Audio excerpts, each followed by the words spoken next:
with different examples of spices, or is giving a list of spices, okay? Now let's move on. But this time I will not read this, okay? Now I want to do what? I want to read the paragraph. We're going to read the paragraph carefully. We're going to analyze the paragraph, and then we're going to make a guess about the heading, the suitable heading. What is the main idea of this paragraph, okay? So although human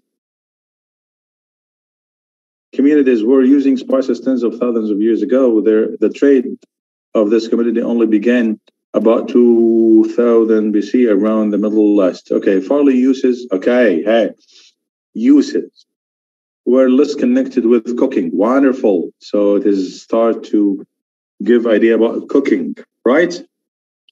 And more with such diverse function as inflaming medicine. Wow.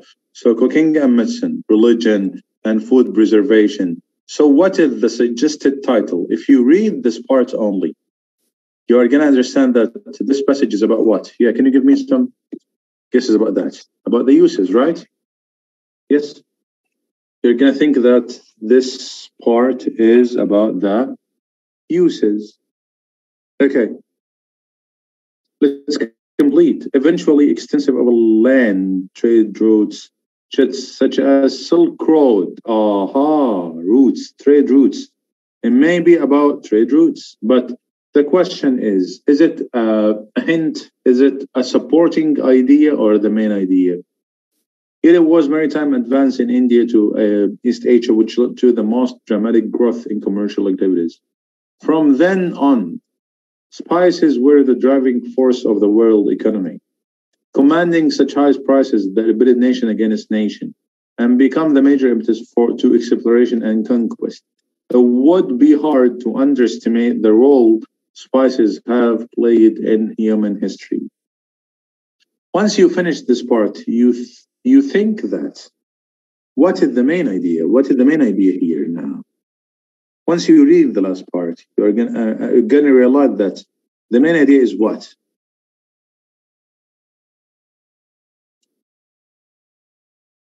Again, just tell me simply, forget about the headings. What is the most striking point here? What is the leading point? The importance, right?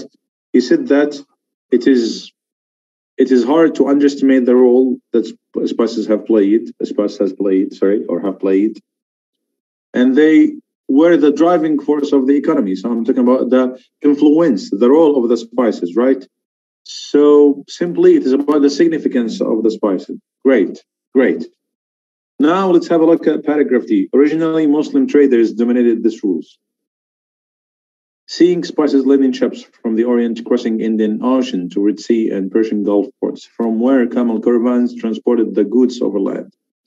However, although slow to develop, European nations using aggressive exploitation and colonization strategies eventually came to rule the Far East and consequently control of the spice trade. At first, Portugal was the dominant power. But the British and Dutch eventually gained the upper hand. So when you read that, you are going to understand that what? It is about what? What is the main idea of this paragraph? Yeah, that how those who have the upper hand changed over history, right? So simply, paragraph B, we said that paragraph B is 8. Paragraph C and D, yes. So let's have a look. Paragraph C is going to be which one? Which letter? I want you to give me the numeric number, okay? Yes, so paragraph C, yes, is going to be about the power of spice. Great, you did a great job. And paragraph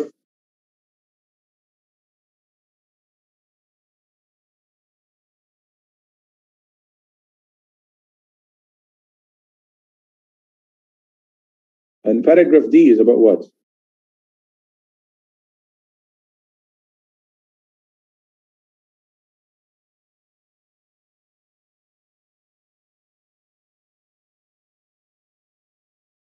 Yeah, that's it. It is about the changing leaders. I think it's clear, right? And I think that this way is very helpful to find the correct answer. So, as I said, never depend on reading the first and second lines only. You need to move your eyes quickly. You need to move your eyes quickly. Okay? Clear? Now let's have a look at paragraph E. Yeah, and F. Why were spices in such demand? There are many answers. In the early days, they were thought to have strong medicinal properties. Oh wow. It may be about medicinal uses. It may be by balancing humors or excesses of emotions in the blood. Other times they were thought to prevent maladies. You know, maladies means what? Like the plague. Maladies equals the word malady is equivalent to the word disease, yes. Which often saw prices of recommended spices sour. Okay, well, most obviously, spices flavored the bland meat-based European cuisines. Pepper historically has been in the highest demand for this reason. And even today, peppercorns dried wherever remain by monetary value. So here we have two usages. Number one as medicine, and number two to do what? To give flavor to food. The most widely traded spice in the world. However, saffron, by being produced within the small saffron flower, has always been among the world's most costly price by weight, valued mostly for its vivid color. So simply, the revolving idea here is what? Don't give me V or I, just tell me about the main idea here. What is the main idea of this paragraph here?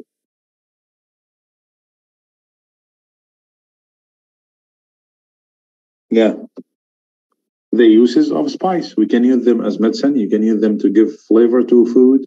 You can use them for their vivid color, right? If I say medical usage, that means, Mr. Mustafa, that the main idea here is revolving around the medical usage only. But here we have three different uses. Okay, number one as medicine, number two to give flavor, number three to give color. Okay. Now let's move on. No, not importance. I cannot preface like that. So this is the way spices, Miss Afan, Mr. Afan. Okay, so this is the way spices are used.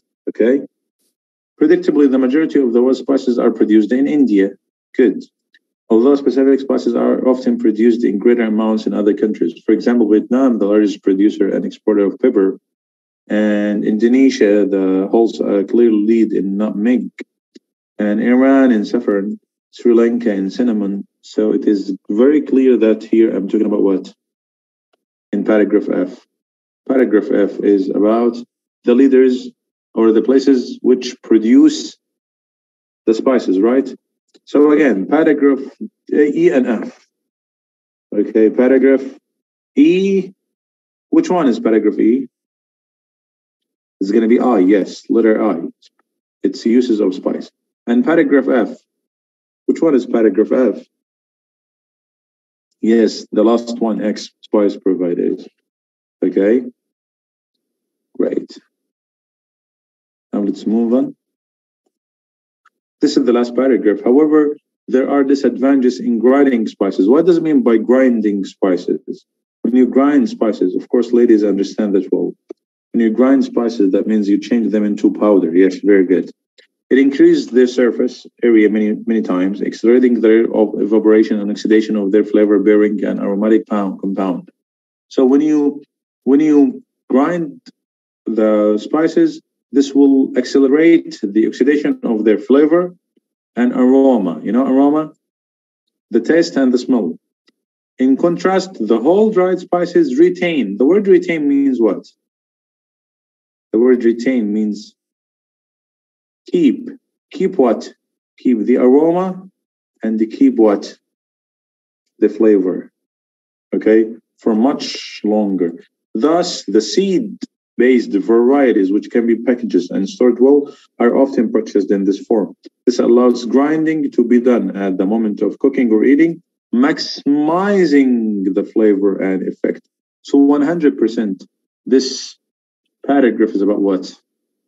It is about how to preserve or how to keep what? How to keep the flavor and the smell.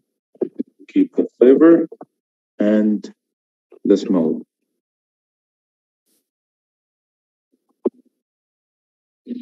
Okay. So let's see. So which title, which heading is the best one for G? It's number 5, which is letter. Which letter? Which numerals here? You need to write numerals. Do not write 5 or do not write the heading itself. So just write the numerals. So I'm gonna say yes, it's V. I think it is clear now. I think now you have a very clear idea about the mechanism that you need to apply in order to do well in this kind of questions. And I think it becomes very clear in your mind how I can do well in this type of questions, right?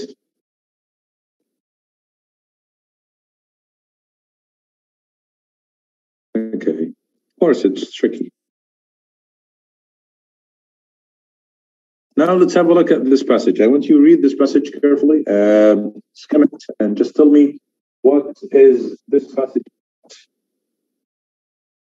Yep.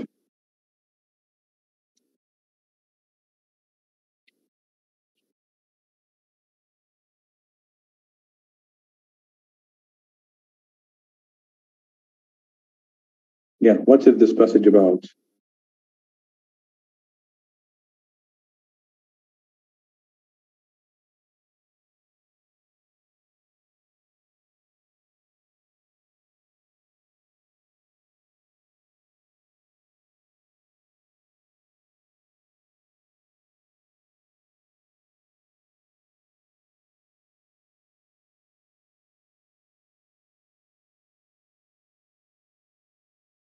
Yeah, actually, not genes. Actually, it's about, as you said. Some of you said that. Yeah, it's about handedness. It is about handedness. I mean, being left-handed or right-handed. You know, some people are left-handed while others are right-handed. So, what kind of question we have here? Yes, no, not given. So, is there a difference between true, false, not given, and yes, no, not given? Is there a difference between them? Yes, actually, there are some differences between them. When we say yes, true, false, not given, that means we are discussing the facts mentioned in the passage. But when I say yes, no, not given, we are discussing the writer's opinion, the author's opinion. Okay?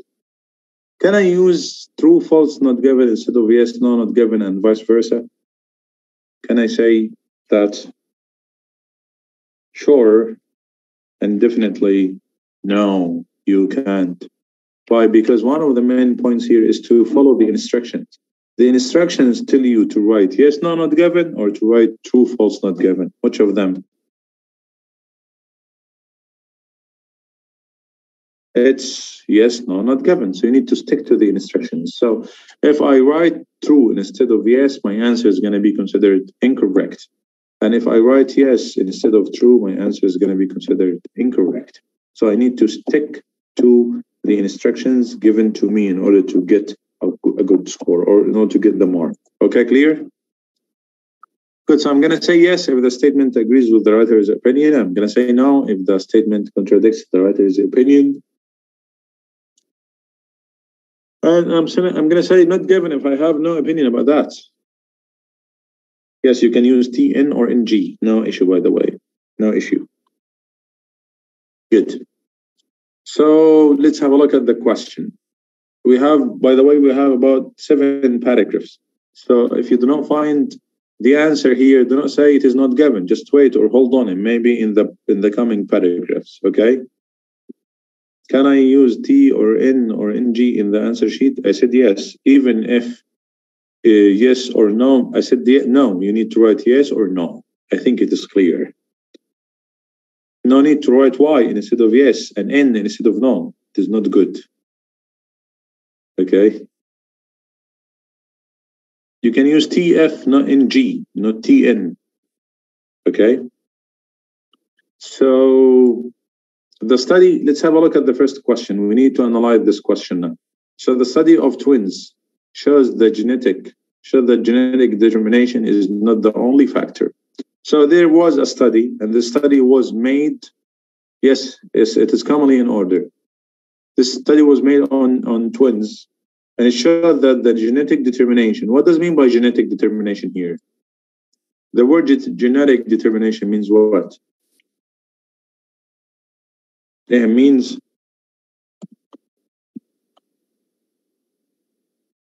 the genes, okay? The genes.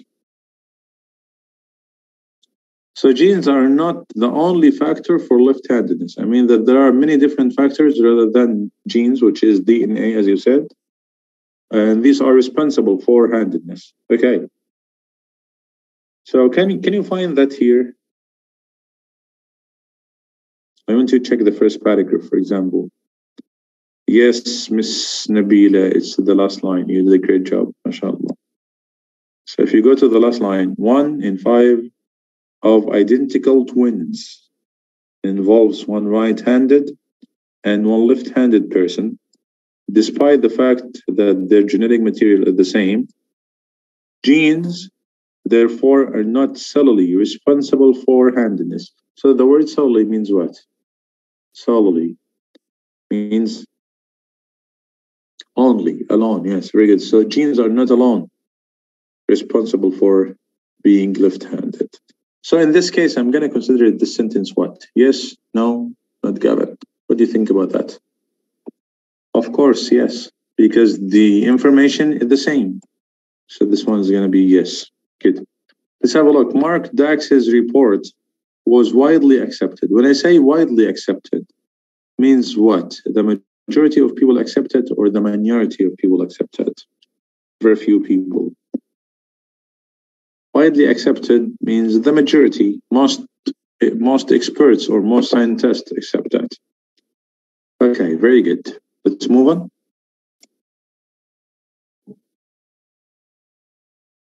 Okay, did you find that? Let me check. Did you find that here? So we're going to look for what? What is the keyword that we're going to look for? What is the keyword? The name of Mark Dax. Do you have Mark Dax here? No. So let's move on. Maybe in the next paragraph. Okay, do you have Mark Dax here? And if you did find it, where? Which paragraph? It is in paragraph D here, Mark Dax. Okay, so I need to check whether Mark Dax's report was widely accepted in his time or not. Can you find that? And if you did find that, just tell me which line.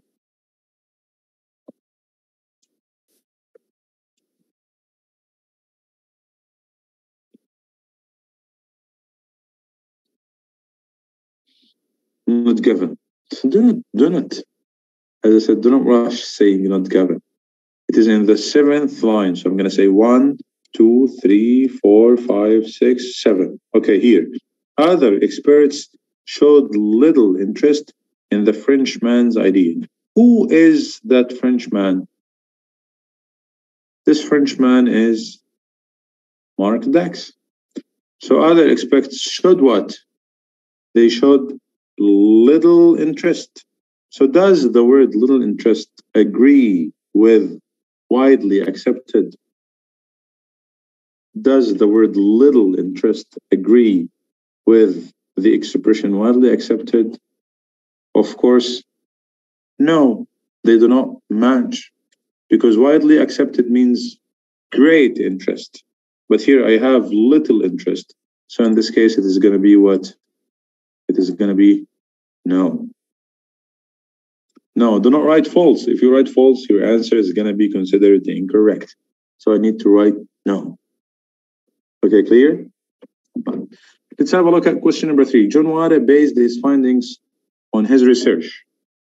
So he made his research on people who had language problems.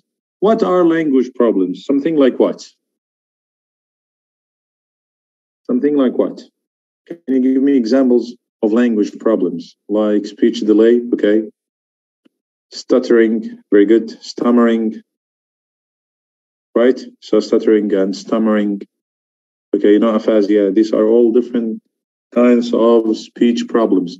Okay, if people have language problem or speech problem, does it mean that they have damage in their brain or something like that?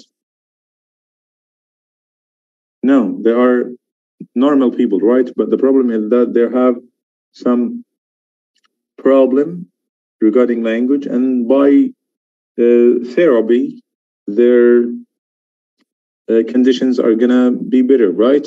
It's a psychological issue as well. Very good.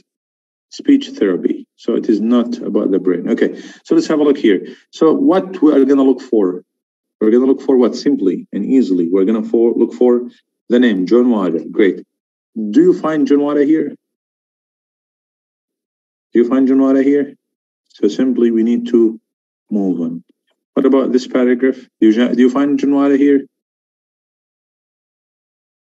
Yes, right? So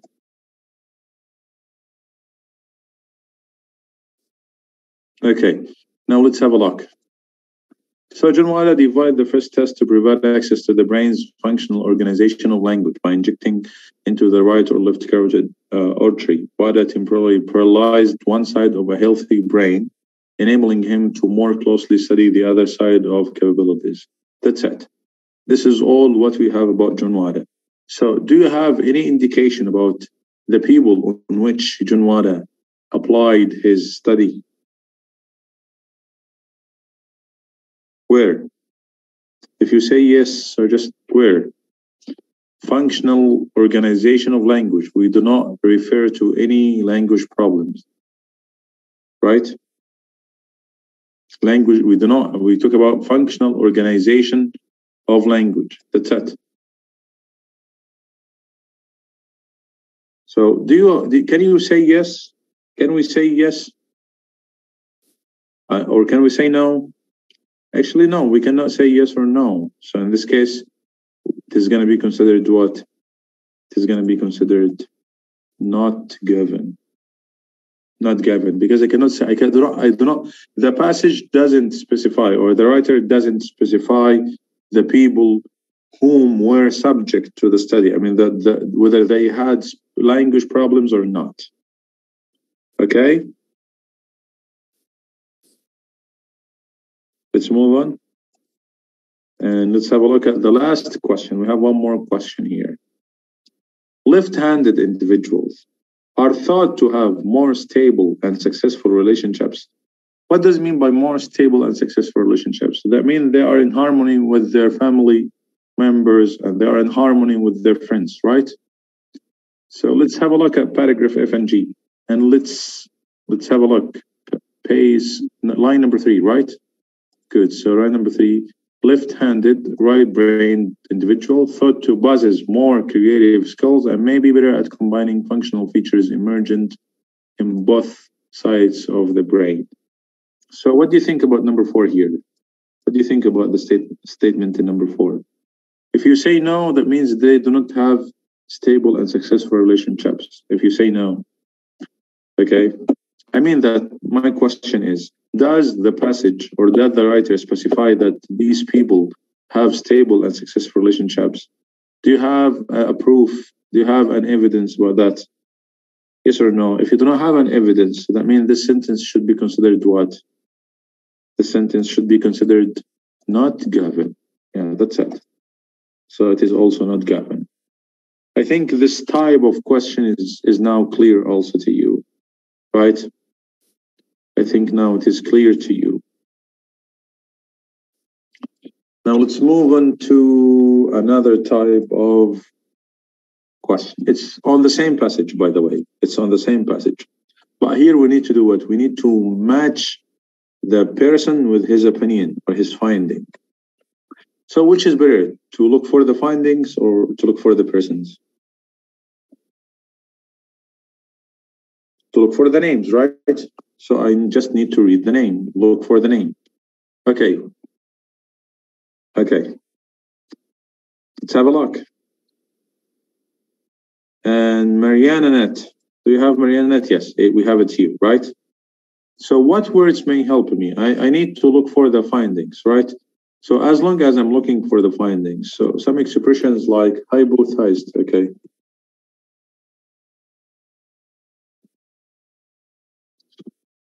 Thesis, hypothesized, okay.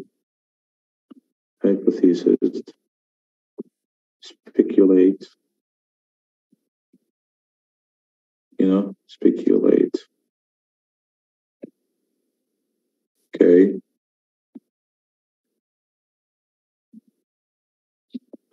Think, suppose, soon, right? They may help me. So expressions like that, they may help a lot. Okay, let's have a look here. Mariana Net. Okay, so she hypothesized that no single gene determines handedness. No single gene, you concluded also is one, predicted. No single gene determines handedness. Which one is that? It's very easy. Yes, it's B. No single biological component determines the handedness of a child. So I think that they are the same. So in this case, it's going to be B. Okay, clear? Good. Now let's have a look at Peter Hipper. Do you find Peter Hipper here? Any indication about Peter Hipper? Yes, in paragraph B. So it is here, right? So what does he thought?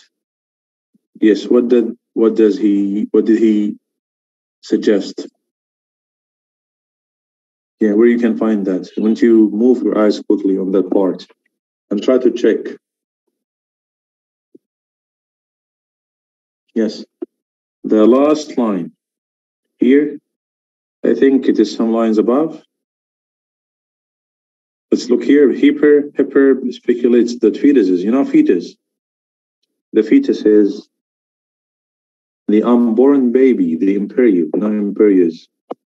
So the fetus tend to prefer whichever side of the body is developing quicker, and that their movement in turn, let me change the color, and that their movement in turn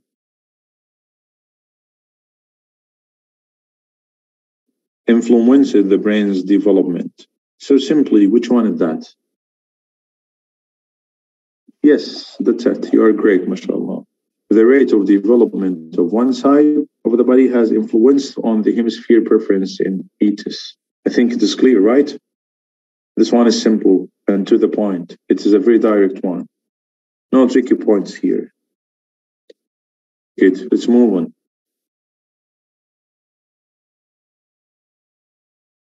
Okay. So Brenda Milner, do you find any indication about Brenda Milner here? I have Mark Dax, and that's it. So no indication about Brenda Milner. Let's move on. Here, we have John Wada. We have Brenda Milner. Yes, it's here. Brenda Milner. So I want you to read that part carefully and just tell me, what did she suggest?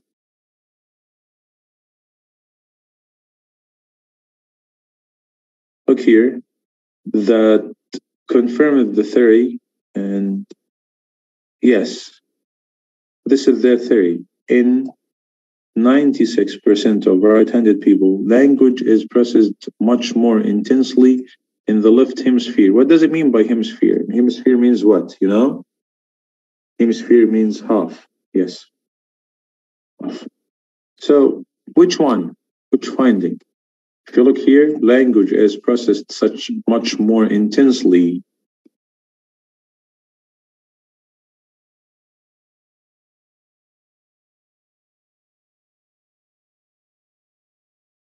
Okay. No. Yes, it's the language process is mainly centered in the left hemisphere in the brain. Yes, I think it's easy as well, right? Now the last one, Michael. Michael. Is it here in the same paragraph or not?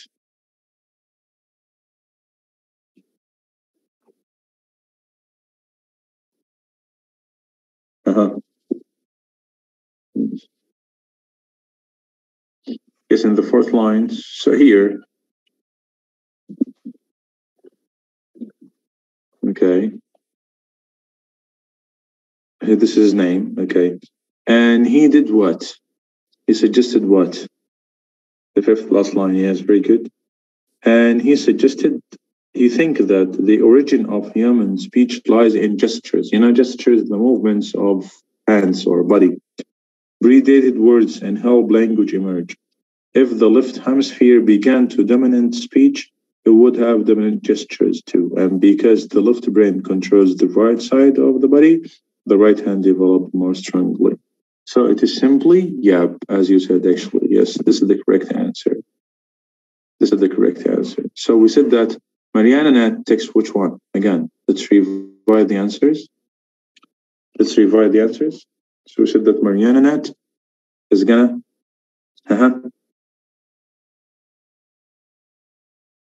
B, very good. And Peter Hipper is gonna take F, very good. Brenda Miller, D, and the last one, Michael, A, and that's all about this part. I hope you already enjoyed this part. Okay, and you found it easy. Now, this, of course, in this part is very academic.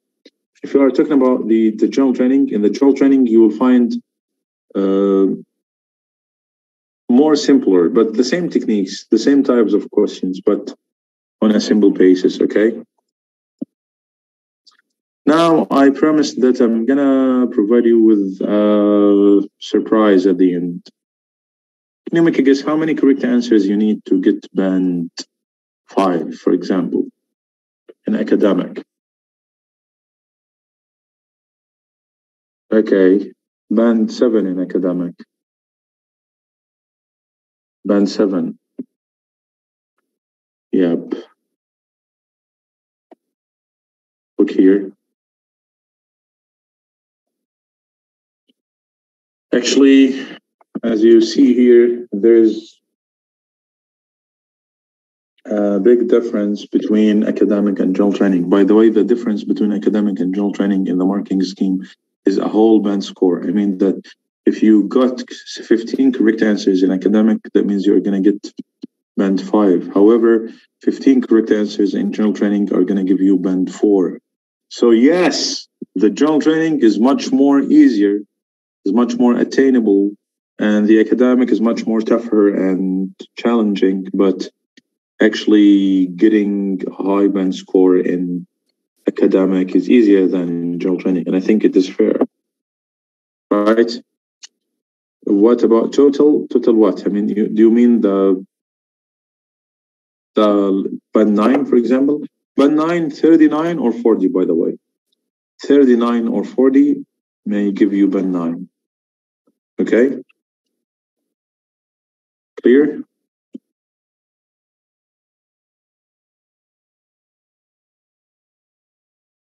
Good.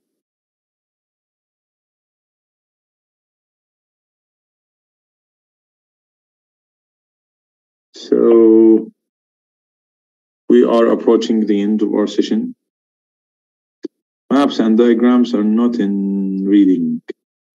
By the way, tomorrow we're gonna have the writing test. I prefer that tomorrow we're gonna have the writing task too. By the way, it is gonna be the same for both academic and general training.